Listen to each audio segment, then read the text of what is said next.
Arg! Ahoy there, matey! Welcome aboard the world of boating. Please stand clear of the doors.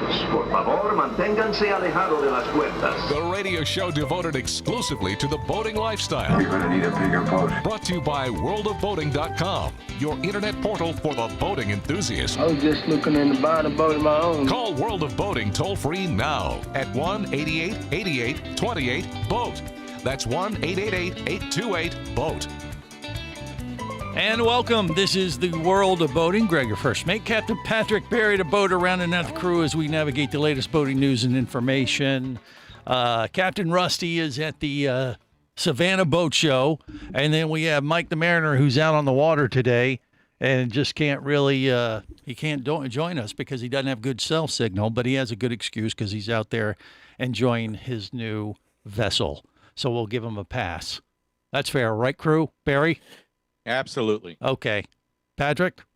No, this is kind of like a boater IQ test because it shows which people that are involved with this show are the smartest. It's not the ones that are taking part in the show right now. That's true. I was going to say, wait a minute, where's he going with this one? Okay. It's the ones that are up in Savannah, out on a beautiful body of water there at a boat show, and Mike, who is enjoying his new super mini yacht, as he likes to call it. So you're calling Mike a boating genius and the rest of us? Three words that you will never hear in any type of combination when I'm talking about Mike would be Mike boating genius, genius, really? Mike boating, any of that. No. Really? You're talking smack now against Mike the Mariner? No, you asked me a question and I merely answered it. Huh. Okay. Well, you don't think he's a boating genius. So, on this week's show, he's more okay. He's smarter than the rest of us, which maybe is not saying much. He is smarter than the average bear. Okay, so it's beautiful out there. Right. It is here in South Florida. So. Yeah. Okay. Yeah. And all we can see is Barry the Boaters. A virtual background today on Facebook Live and YouTube and stuff. So yeah, I worked very hard building this thing. He did. So we can't really see what it looks like outside, but we can see at least a virtual representation of what what he'd rather be doing right now, I guess. Well, that's his boat.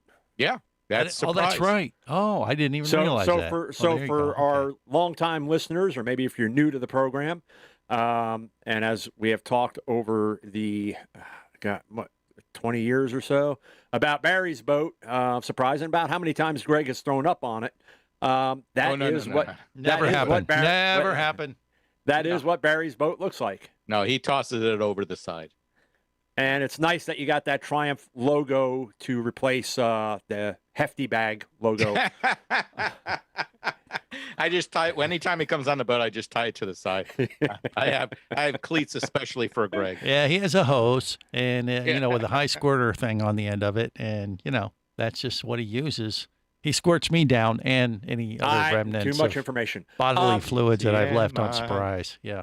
Listen, gang, we need to get back to something we were talking about on last week's show, and are going to do a quick recap for, again, if somebody's just joining us, and for those of you who did listen to last week's show or happen to catch it on podcast, Barry came upon a barn find of a boat. Oh, okay. Barn find?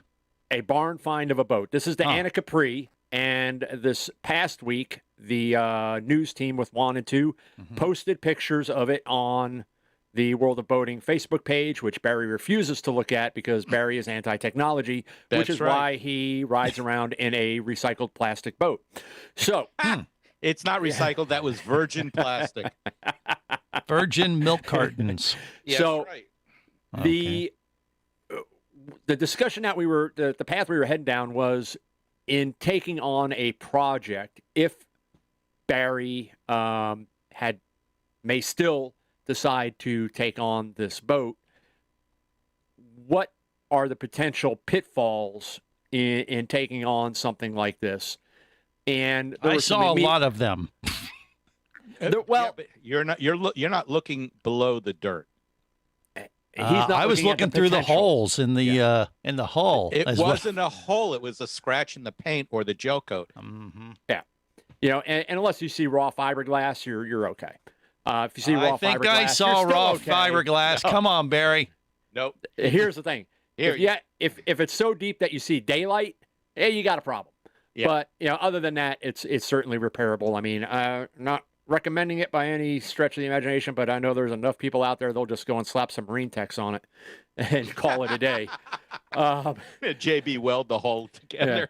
Yeah. The good thing with your boat surprise is you just need to melt some candle wax and you're back. You're ready to go. I'll during the break I will get the tool I use to remelt my boat with, and you'll see it. In fact, your boat qualifies as a distress signal because you can just put the wick in the very front of the bow, light it, and it'll be a slow burn to alert the Coast Guard to where your location is. I don't think there'll have to be any burning necessary. As soon as they see it, they'll go, holy crap. Call Boat US. Just have nearby. Yeah. Yes. Right. Yeah, people fleeing Cuba see that boat and they go, no thanks. Yeah. Have you seen what they come over in? I know. They're Plastic. Yeah. Plastic boats, plastic milk cartons tied together. Well, you're not really selling it right now there, Patrick, if you're saying that, though. I'm talking about Barry's boat, Triumph. No, Surprise. Triumph is not in business anymore, so I have a unique boat. Yeah. So here's the thing with the Anna Capri. So Barry, a recap. This was a boat you found for Jerry the diver guy, and this boat potentially she was willing to let you take it for no money. She wanted to give it to me, and she kept telling me it was 30 feet long, and I said, I can't even put it anywhere. Yeah. And then I went there and looked at it, and I said, that's not a 30-foot boat. I measured it out. It's about 23 feet. Right. But still, and it's Jerry too big. even said it was too crappy. So, No. and his standards are really, really low. Let's be clear. It's not crappy. It's got its challenges, which gets us to, let's say that Barry was able to get this boat for free. Right. Okay? First challenge, getting it moved. Yes. Because it's on a trailer that hadn't been moved in 10 years. 20, 25 years. Okay. Let's say 20 years. So Let's say it needed some air in the tires at the bare minimum. So, gonna be serious. So, at a minimum, Barry? Bearings, new tires, and go through, make sure your lights work. I would actually I would pull the rims off, put on new tires. I would spin the hubs and see if they spin. I would inject some grease into the Zerk fitting and see what happens. The trailer goes, no thanks. Well, I mean, look, the worst that'll happen is the bearings will have a little flat spot on them. Right. Yeah, a little. Okay, so now you're able to move the boat. Right. It won't fit in your garage. Oh, and it can't be stored in your yard. No, I have a HOA. Well, Okay, if you want to so- piss off the HOA, you could, I guess. So I cannot afford actually, the daily fees, the daily fines might be cheaper than finding a place to stow it. Right. well, if you really want to upset an HOA, just build a radio studio in your back of your house and Quiet. have random people pulling up. They don't know that it's there. Mhm. There's no big antenna. Yeah, no, there is. There's a giant antenna. It says Yeah. WKRP. Okay. Moving on. So, let's say now Okay, so now you have to either find a buddy or a friend that will let you keep it at their house, Sucker, I think, is what you're looking for. or their place of business, Mhm. or you have to rent a place to store the boat. now that's where the expenses start. Okay, so now so. Let's say you take the gamble and it's like, okay, you know what? I'm going to give this a year to get this boat to a condition where I can either use it or I can flip it and sell it. Right. The heavy sigh. Because the next challenge, again, assuming that the structure, your longitudinal stringers, your transverse bulkheads, the floor, which that looked like it was a fiberglass floor, non-skid. Yeah. So you have a liner. Well, it looked like a finished area around the engine well there. So that's what it appeared to be, which is a saving grace. But assuming that there's no soft spots in that floor, assuming that the structure underneath is good and solid, your biggest challenge, the way that I saw it, is what do you do with the engine and the drive? Do you opt to pull it, rebuild the engine, rebuild the drive, rebuild the transom assembly? Because that was one of those really big transom cutouts that thing got. It wasn't kind of the standard what you find now with the Mercruiser and with the Volvo Penta. Or do you patch the transom and repower it with a newer generation IO engine and drive? Well, or, wait, wouldn't you at least pour some gas and oil into it and just see if the thing even turns over first? Sure, Well, you can do that and waste $15 on gas and oil. No. What you could do is actually, if you could pull the spark plugs and make sure there's oil in it, and then put a battery on it and see if it'll at least crank. See if it's froze up. If it ain't froze up, see if it cranks. You never And know. If it does, See? then put a compression gauge on it. And if it does turn over and run, well, that just opens up a bigger can of worms. More coming up on the World of Boating. You're listening to the World of Boating Radio Network. Hosting a radio show about scuba diving and boating is one of the best gigs on the planet. It's actually part of my job to check out and report on cool new products I personally use to enhance my diving and boating adventures. However, I do believe in sharing the joy, and this is why we've added Nanook protective hard cases to our list of products you can now purchase on the merchandise page at scubaradio.com. Nanook cases are designed to protect the most sensitive equipment in the harshest environments. Underwater photographers, listen up. From their high-impact NK7 resin to their exclusive Power Claw latches, Nanook has raised the bar for those of you that demand the best protection for your gear. Plus, Nanook protective cases cost less than similar products currently on the market. The company has been around for over 15 years, but it's new to the U.S., so we've made a small number of Nanook cases available exclusively for you at a special introductory price on the merchandise page at scubaradio.com. Go there now and check out Nanook, the evolution of protection.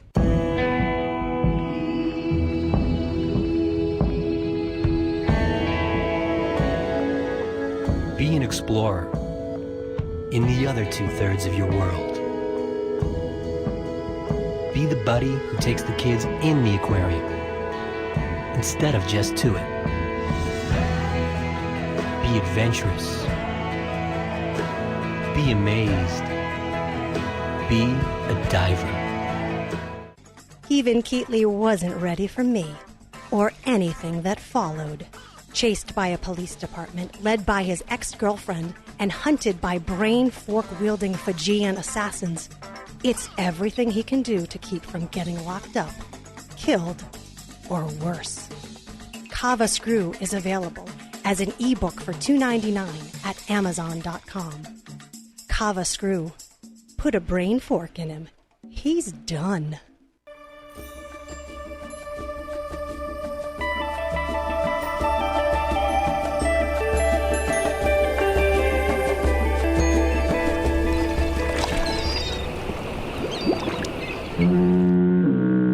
You have successfully navigated the Sea of Commerce and now are clear to cruise with the World of Boating. I do like the water. The radio show devoted exclusively to the boating lifestyle. The sun, the sea air, good friends. Brought to you by worldofboating.com, your internet portal for the boating enthusiast.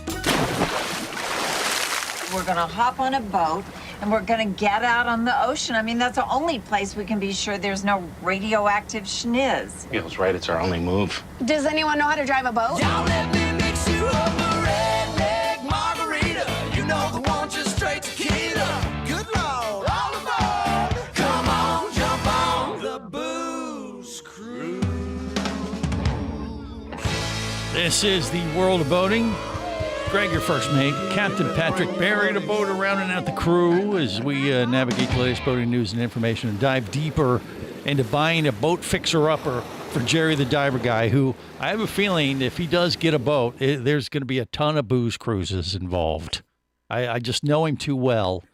And, he'll operate his vessel accordingly. But the friends around him, if he hadn't handed over the keys to them, there's going to be a few of those. I'm just guessing. Are you with me on this, Barry? You know Jerry. You know Barry, Jerry. There's only one letter difference, so they're kind of one and the same. 2 letters. Spell Jerry and spell Barry. Well, it's in Greg speak, it's Jerry. Yeah. Jerry. Yeah. Jerry the Diver Guy. Jerry the Diver Guy. Jerry and Barry. Yeah. Anyhow. I'd bake a great ice cream. Nah, Jerry and Barry's. that'll never work. Never. Okay. Barry and Jerry's. All right. So, we're talking about this boat, whether you try to turn it over, and if it did turn over, I don't know. That might be worse than figuring you're going to replace it out of the box. What do you think? Well, you were talking about the engine, and there's some things there that, you could pull the plugs. You could actually, if you're going to go so far as do that, dump some Miracle oil down, crank it over by hand, spin it at the crank. Miracle oil? Is that an offshoot of Miracle oil. Grow? What is that? Yeah. Marvel Mystery Oil? Yeah. Yeah. Is that what you're talking? No. What do you mean? Yeah, it's called Marvel Mystery Oil. Go to the parts store and ask for it. Really? Yeah. Okay. Yeah, when I've had to recover boats that have sunk, that's like item number one that you want to have on hand as soon as that boat comes up out of the water. Really? It's Marvel Mystery Oil. Yeah, you want to pull the plugs and dump that oil in. Why is it a mystery? I'm involved. I didn't know about this. It's all about branding, Greg. Yeah. It's like, why is scuba radio when you talk about planes? Yeah. It's a mystery. Okay. It is a mystery. It's been around forever.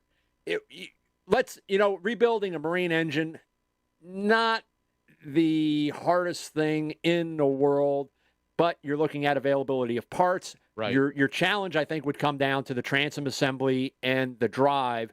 And that, if you're looking going forward and keeping that boat, the availability of those parts to maintain that. Personally, if I was going to do it, and if I had a facility that I could keep the boat at, fortunately here in Orlando, I could actually keep it here at my house. Not a big deal. Here we go. Hey, Jerry, the diver guy. But I'm sure he'd work a deal with you, Patrick. Jerry could haul that thing up to the mountains of West Virginia, and it would just wind up being somebody's house. But why would he do that if he can just take it over to your place and pay you off in moonshine? I mean, spring water. Because I don't like wink. Jerry. Because I don't like Jerry. That's why. Oh, okay. Yeah. After that horrible impersonation he did of me during the Christmas play. I blocked that out years ago. I don't know what you're talking about. I tried. Yeah. So I would have myself set up prior to even taking this on. What am I going to do with the engine, and have to research parts if I'm going to rebuild it, or if I'm going to repower, have all that laid up, ready to go. Mm-hmm. So, because that's, you're going to wind up pulling everything apart probably anyway. And if you do, let's go ahead, patch the transom, and then get an Armstrong plate on the back, and, mount a 200, 250, maybe a 300 horse on the back of that. And so change the inboard to an outboard. I would be that type of boat, because again, it's got a cockpit liner that looks like it's integrated. If you're going to use, especially down where Barry's at, that would make an excellent dive boat and or fish boat. It's really kind of the best of both, other than not having a dive door on it. But with the outboard on the back, you could have two little swim platforms off of either side. And then have a ladder to go over the transom.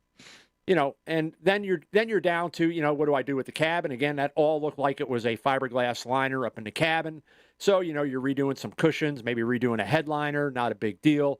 Then you're getting down to the helm and converting that over, because if you're doing a new outboard engine, you're probably going with, you're definitely going to wind up going with hydraulic assist steering for something like that. So do you have enough room under that helm for that unit? Well, if that's fly-by-wire, isn't all that stuff in the back and you just have the electronics up front? No, you're still going to have, it'll still wind up being hydraulic, so you're going to have your hydraulic lines going, and then it's electric assist at the back. That's eventually, you didn't hear this from me. You're right. But it's possible that outboard engine manufacturer that may sound like Yamaha may wind up are very, very close to eliminating hydraulic lines altogether. Using an electric motor to turn. And just doing all fly-by-wire. And we're already seeing that through there, because what they want is they want to eliminate the hydraulic lines because of, they say the fuss and the mess that you can encounter and stuff like that. And if you've ever had to set one of those systems up, go out on the water and bleed the system, unless you have a power bleeder, you're hanging a bottle up and you got your line running down to your fill spout and you're taking it out in the water and you're turning it hard to port, hard to starboard, hard to port, hard to starboard, working all the air out of the system. And then anytime, you get a leak or anything like that, you got to go kind of back through that again. Unless you have a power bleeder, then you're really kind of set up. So really, if you were taking this on, your huge expenses, storage, and what are you doing for engine power? Right. Everything after that is kind of easy, I would think. Well, back up just a little bit there, Barry, and tell us about the engine. What did you see when you actually went and saw this vessel?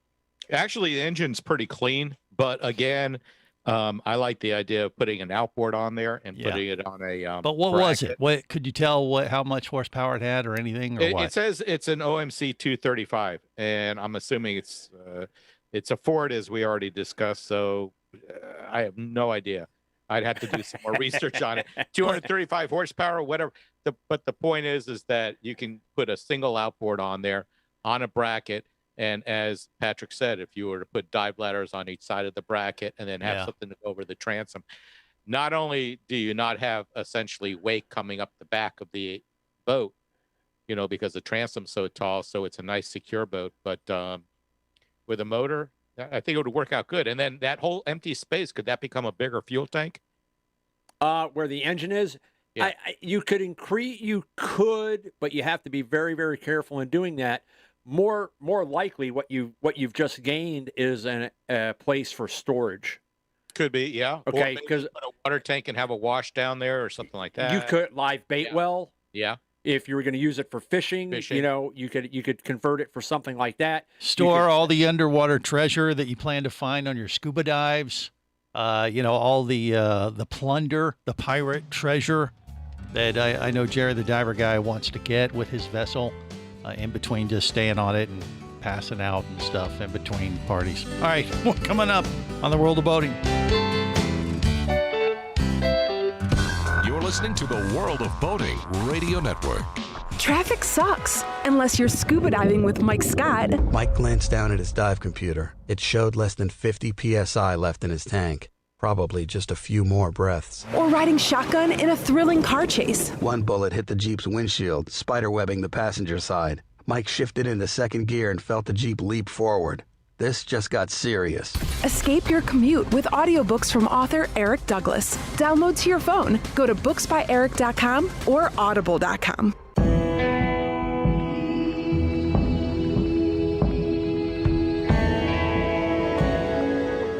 Be an explorer in the other 2/3 of your world.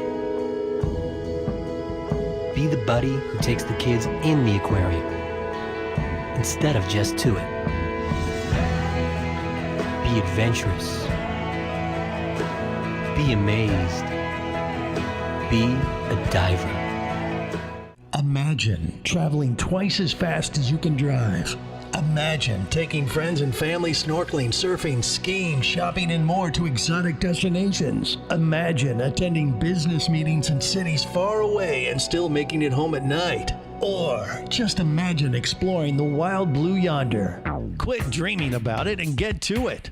There has never been a better time to become a private pilot, and Flight Training Professionals in Orlando will show you how. Flight Training Professionals in Orlando is your full-service flight school.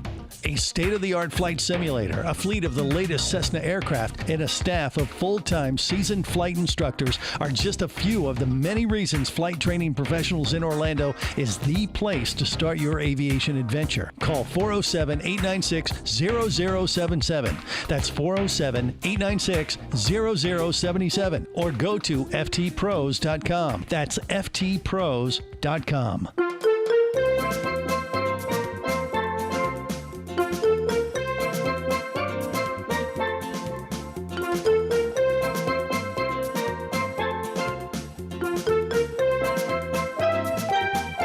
This is the World of Boating. Greg, your first mate. Captain Patrick, Barry the boater. All right, so it's a boat fixer-upper that we have found. Should we even call this, give it a name, or did it have a name, Barry? This boat that you found for Jerry the diver guy? What do you think? Diamond in the rough.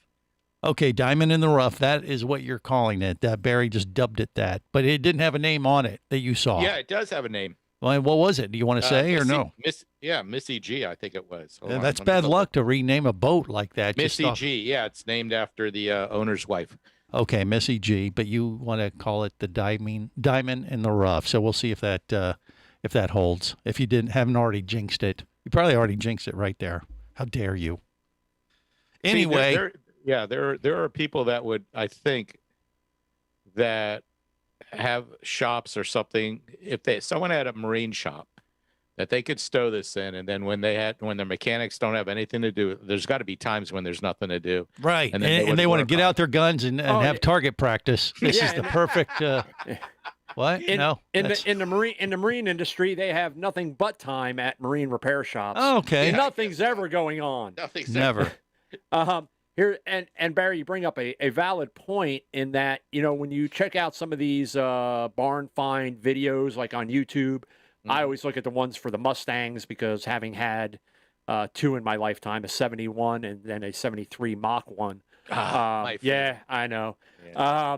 Ram air hood, rear spoiler, front chin spoiler. I mean, that car was just so awesome.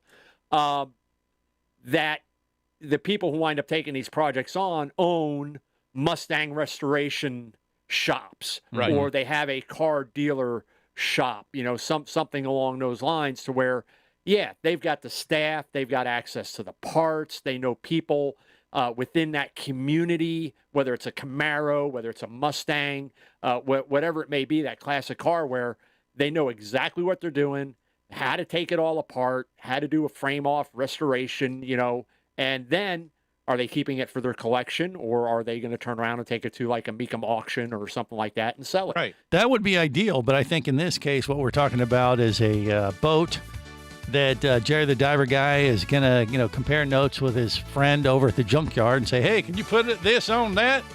And see what the hell happens. And whether it floats or not is 50-50. You're listening to the World of Boating Radio Network.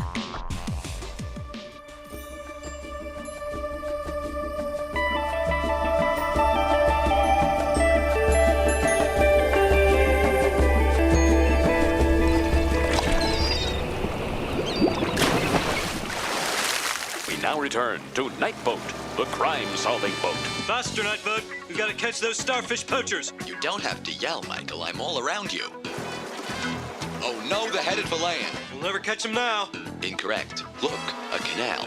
Oh, Night Boat, go! Oh, every week there's a canal. Or an inlet. Or a fjord. Quiet! I will not hear another word against the boat. I was young, I was dry, but to sail I would go. 1 hour on the water, I was soaked down below. Though I tried, I couldn't hide from my mother's piercing view.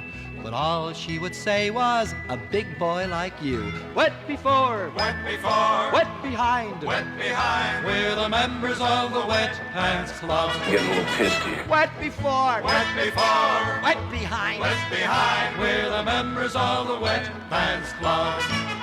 This is the World of Boating. I am Greg, your first mate, Captain Patrick, and Barry the boater rounding out the crew. Jerry the Diver guy on the hunt for a boat, a fixer-upper, so to speak. Yeah, and, this isn't the boat, by the way. And by the way, he belonged to the Wet Pants Club without even getting on a vessel. And I don't even want to go any deeper than that, but I just know that as a fact. The fact that you know it is a fact is scary. Well, you've seen him, and you've seen his drawers at times. So just leave it at that.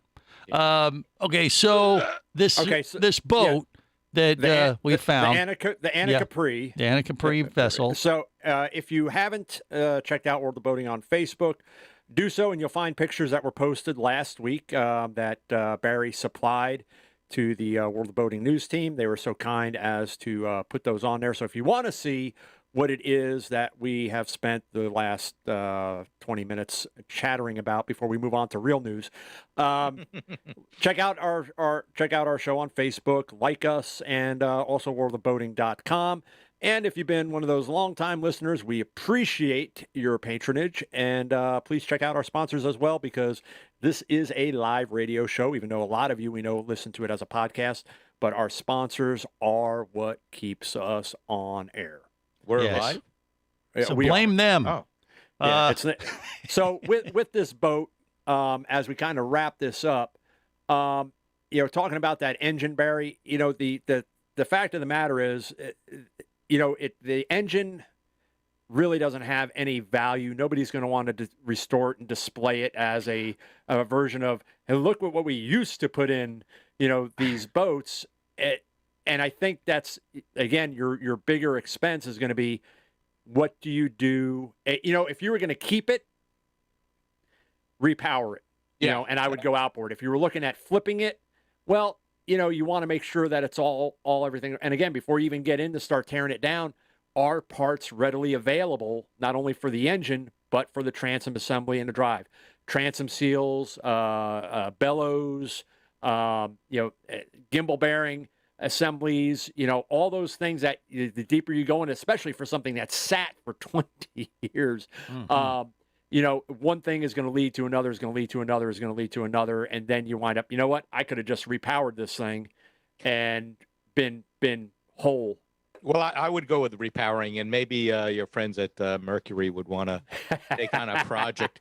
I'm not asking, I would love to see this thing not restored to original, because I think that would, as you said, that engine is, but the outdrive, I've heard if that has electric shift, that has issues of its own. But to restore it and put a nice outboard on it, and again, I think it has good bones. I think it. Oh yeah. Hull. Yeah. Well, it's a nice hull. It's definitely built for the waters down there, especially coming in and out of an inlet on a fairly decent day. You say the water's down there. Down where? What do you mean? Down in South Florida? Yeah. Oh, okay. All right. Just so it we're could clear. Be what do they call it? A fjord? Yeah, but I mean the fact that a canal. When you can go out, a few miles and you can still see the bottom, of the water that you're on. That's a cool thing, versus up here off of Port Canaveral where you go 100 feet off. Well, is it a cool thing, or are you just saying you wouldn't want to go out in deeper water in this POS? No, it's a cool thing. So, I mean, a boat like that, which you can set up for diving, and if you were going to set up for diving, Barry, to your point, that engine compartment, dive compressor. Yeah. A tank storage. Gear, all that. You can have a nice motor box kind of cover built for that when you open it up, you've got access to all that stuff. And it's not all thrown in the cabin. And then you've got plenty of seating, because again, a nice long cockpit, pretty well unencumbered, nice gunnel padding on the side, and kind of a bare bones strip down, and then bringing that hull back to life for something that's sat inside for quite a number of years. Doing something like the McGuire's oxidation remover, probably bring that back to life pretty quick. Yeah, the stainless looked good on it. I mean, it was dirty, but I think if you rubbed it off, it would come out really bright. Yeah, Metal Wax is awesome for that, by the way. And that's not an endorsement because they're not a sponsor, but Metal Wax is, I use that quite often to restore and to eliminate rust and stuff like that on stainless, because as we all know, those of us in our listening audience and who take part in this show, other than Greg, realize that stainless is not rust-proof. Stainless does not mean it won't rust. Especially around the welds. The welds seem to cause the problem the most. Yeah. So I did want to get on to some other stories. Just so we're clear, I just want to bring it home, Patrick. For the final thing for you. Would you take on a project like this ever if you had the time? If you had the time. If I had the time, because Barry and I were talking about that during the break, and really, I have a place that I could utilize to work on it, but it'd have to be on the weekends. And, with my schedule such as it is right now, when would I ever find time on the weekend to go work on it? Which brings us back to somebody who has a business, somebody like my friend Rob Gina up at Boat Wrench, where he's got a facility. It's not going to cost him anything for storage. He's got access to parts. He's got access to used outboards, new outboards. Yeah. Tell him he's got a deal for you. We got a deal for him, I guess. Yeah. The idea would be it would be a great project boat to work on, take pictures of it, post it up there as it changes life. Yeah, I think it's an interesting find, but for Jerry, it's a no-go. Okay. Yeah. Patrick, maybe. Jerry, no way. Got it. No, he wants it. He wants something to sleep on. It's not enough. Yeah, he wants. He can sleep on that. He can sleep on it. We talked about what he wants. He wants a generator. He wants air conditioning. Yeah. He wants the boat that Mike just bought. True. Yeah. And I think he did. $30,000. He did make a comment that he'd probably be more comfortable in a cardboard box. So maybe, yeah, he You wasn't see really that a fan. boat in my background? I've slept on that boat. So Okay. you could sleep anywhere. By choice, or you were sent there as like No, a when I floating went to, doghouse? Columbus Day Regatta, you know that place. Listen, I've slept on boats in rest areas, truck stops, because pulling oversized loads coming out of a boat show or something like that, and we have to be off the road by X time, and we didn't make where we were, so pull off, and then it's like, okay, who's staying with the boat? Because we're not leaving it unattended at a truck stop or at a rest area. So I always tended to, I'll just say I volunteered. I'd send my crew off to a hotel to get a good night's sleep, and I just sleep in the cockpit of the boat and just be on be on the lookout for anybody wanting to climb in, because that never happens where people climb into stuff and steal stuff at truck stops or rest areas on boats. Weird. Really, really important news. Okay. Now, this week, that as of April 1st, 2021, Fool's Day. The United States Coast Guard, this is not an April Fool's, the United States Coast Guard announced that as of April 1st, 2021, some boat owners will have to be physically tied to an engine cutoff switch. Oh. The new law applies to operators of recreational vessels less than 26 feet in length, who will now be required to use an engine cutoff switch and associated engine cutoff switch link. Where is this, national or state? The United States Coast Guard. Wow. Okay. Okay. Now, this is kind of like using your seatbelt. You know, by law, you're supposed to use your seatbelt, and we know there's people out there who don't for whatever reason. And we know that there's, I've talked about this on previous shows, where I've gotten into boats that have been in service, whether it's for 6 months or 5 years, and that kill switch is still tied up with a twisty tie, has never been hooked up to anything. So it kind of gets down to, what's the point of having an unenforceable rule, regulation, or law? Well, why is it unenforceable? Why would it? Because how are you going to know when they pull you over? Yeah, to do absolutely. Yeah, and that's when you get a seatbelt ticket. But see, on a boat where that kill switch is, which is on, if you're on a kind of what we would consider a starboard side drive helm boat, you're going to reach over to that kill switch cord if you're aware of the regulation, and you're going to hook it to your pants real quick.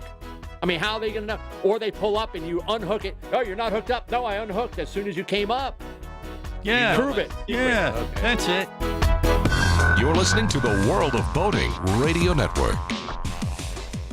Do you have a message or product you need to share with the boating world? Well, look no further than the World of Boating radio show. Just like you, thousands of boating enthusiasts are hearing this message, and we could be talking about you and your product or service as early as next Saturday.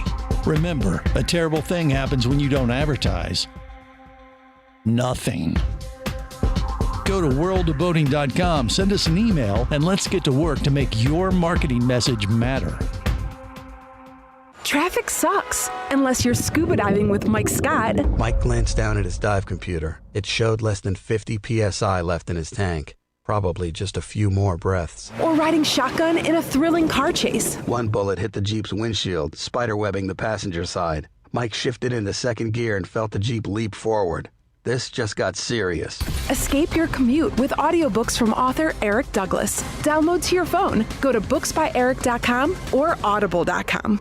Hosting a radio show about scuba diving and boating is one of the best gigs on the planet. It's actually part of my job to check out and report on cool new products I personally use to enhance my diving and boating adventures. However, I do believe in sharing the joy, and this is why we've added Nanook protective hard cases to our list of products you can now purchase on the merchandise page at scubaradio.com. Nanook cases are designed to protect the most sensitive equipment in the harshest environments. Underwater photographers, listen up. From their high-impact NK K7 resin to their exclusive Power Claw latches. Nanook has raised the bar for those of you that demand the best protection for your gear.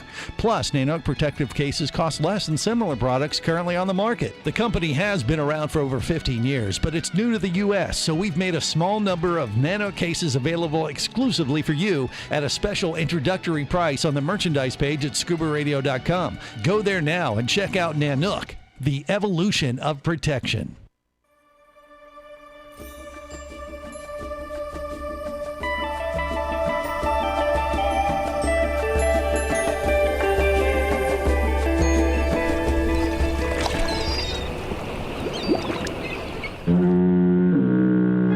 Successfully navigated the Sea of Commerce and now are clear to cruise with the world of boating. I do like the water. The radio show devoted exclusively to the boating lifestyle. The sun, the sea air, good friends. Brought to you by worldofboating.com, your internet portal for the boating enthusiast. The word ship is hidden inside the word leadership as its derivation. So, if this office is, in fact, a ship, as its leader, I am the captain. But we're all in the same boat. Aye, aye, Captain. Captain, please, can you see my fire? Message in a bottle, starboard side. Come into my harbor. This is the World of Boating. Greg, your first mate, Captain Patrick Barry, the boat around and out the crew as we navigate the latest boating news and information. Kill switch is coming April Fool's Day to a Coast Guard near you. By the way, do we know, Patrick, will that apply in state waters or just federal waters 3 miles out? Do we know, or it might depend on the state, or do we know? It does not.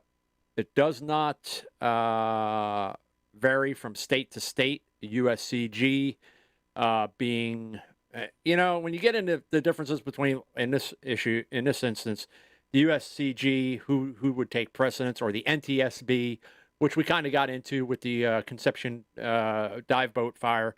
The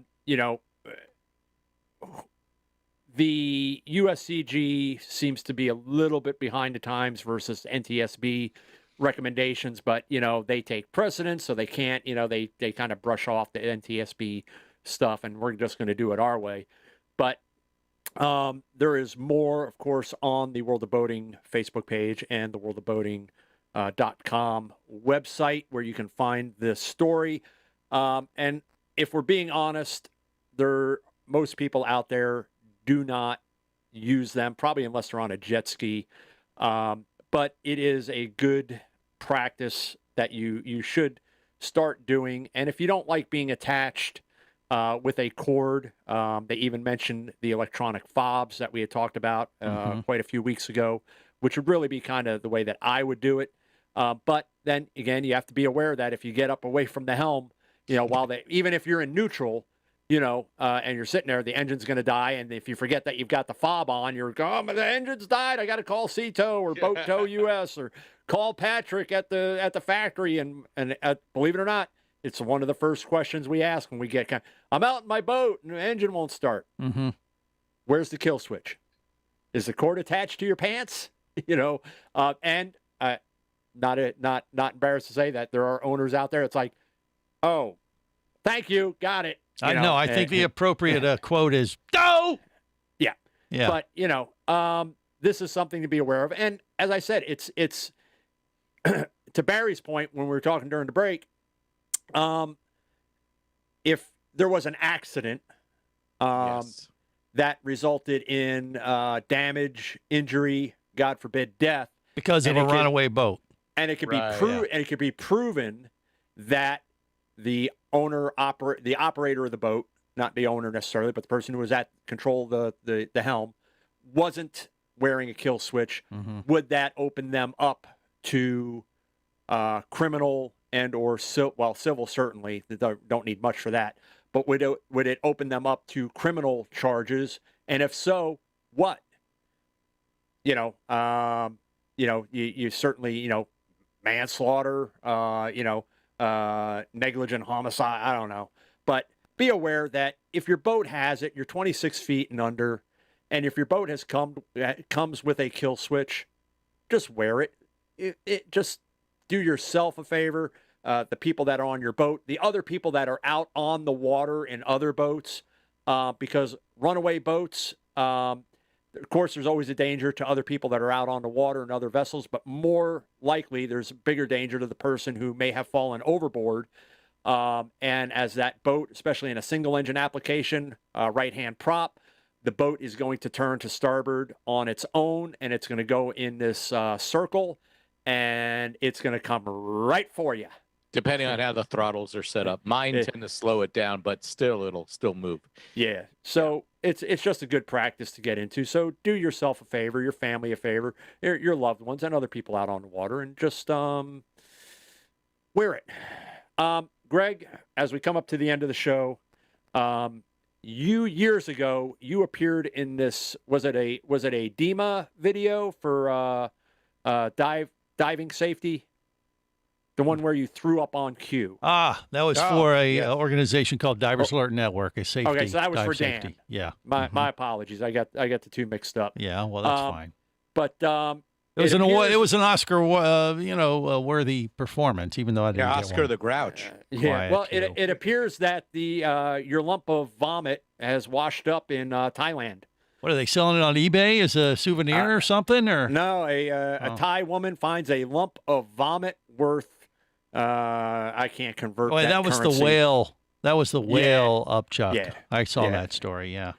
Yeah, which that stuff is really, really valuable. And why we don't know. Because they use it in perfumes and stuff. Oh, okay. Yeah, whale vomit smells delicious. It just smells awesome.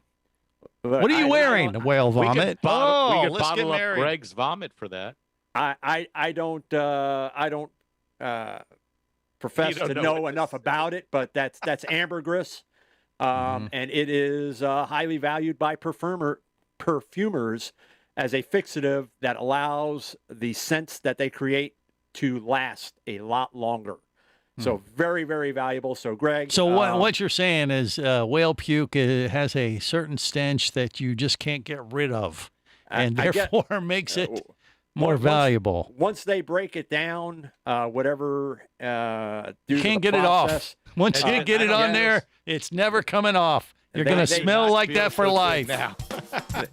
Oh, golly. Way to really end on a high note there, Patrick, but whatever.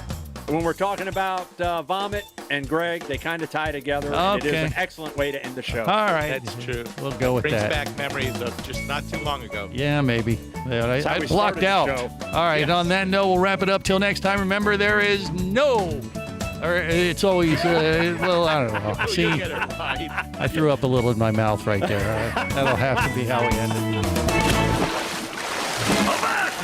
Come back here, you barnacle-bitten swab! World of Boating is brought to you by worldofboating.com, your internet portal for the boating enthusiast. Any of this getting through to you, son? World of Boating is a production of Overboard Entertainment Incorporated. Computer standing by. Remember, you can listen live or to archives of past shows worldwide over the internet at worldofboating.com. Computers can do that? So tell a friend and come aboard every week for the World of Boating. This is so great. I can't wait. I'm getting goosebumps. Feel me. Feel me. The radio show devoted exclusively to the boating lifestyle.